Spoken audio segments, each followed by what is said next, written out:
Ambulance मगाउन सक्दैन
खास अहिले चाहिँ हामी हाम्रो पार्टीका अध्यक्ष सम्माननीय पूर्व प्रधानमन्त्री केपी शर्मा ओली र पूर्व गृहमन्त्री उहाँहरूको चाहिँ जुन अहिले राज्यको तर्फबाट हिजो मात्रै गठित नवगठित सरकारले जुन एकलौटी ढङ्गले जुन चाहिँ उनीहरूले राजनीतिक प्रतिशोधको स्रोत बोकेर उहाँहरूलाई जुन खालको अहिले व्यवहार गरेको छ या उहाँहरूलाई अहिले रिहाई चाहिँ के अरे पक्रेको छ अनुसन्धानलाई लगेको छ त्यसमा हामीले चाहिँ चाँडोभन्दा चाँडो रिहाई हुनुपर्छ भन्ने हाम्रो मान्यता हो।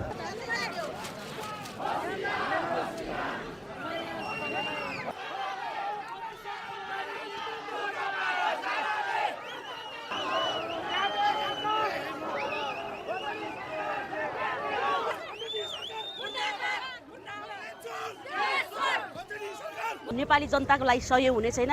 यो नेकपा एमालेको नेता अथवा काङ्ग्रेसको एकजना नेतासँगको मात्रै होइन, यो चाहिँ एउटा लोकतन्त्रमाथिको प्रहार हो भन्ने कुरा चाहिँ उहाँहरूले गरेको हो भन्ने कुरा हामीले महसुस गरेका छौँ।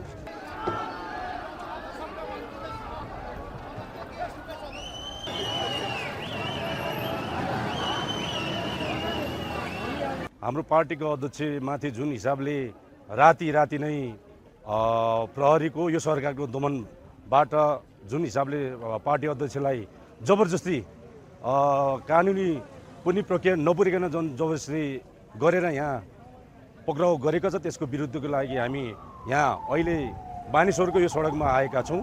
हामी शान्तिपूर्ण आन्दोलन गर्न खोज्दा पनि यहाँ प्रहरीको दमन, यो सरकारले दमन गर्न खोजिरहेको छ।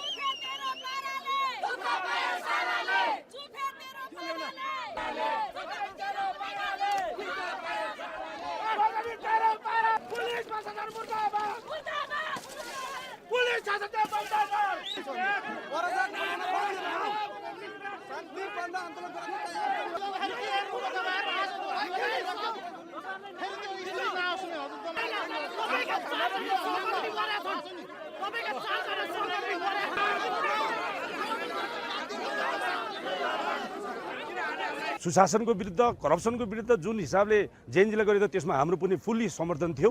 त्यतिखेरको सबै खाले समर्थन हुँदा पनि त्यो घटना गरे, त्यो दुःखद घटना हो। आज पनि त्यो कार्य दिशातर्फ यो सरकार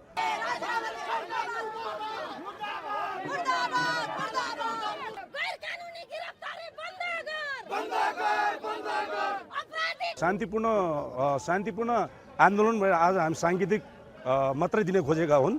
यदि यो आज बेलुकासम्म हाम्रो पार्टीको अध्यक्षलाई रिहा गर्यो भने गर्यो, भोलिदेखि हामी यदि यो गरेन भने देशभरि देशव्यापीमा आन्दोलन गरेर हामीले प्रतिकारमा उत्रिनेवाला छौँ भन्ने कुरा राख्न चाहन्छु।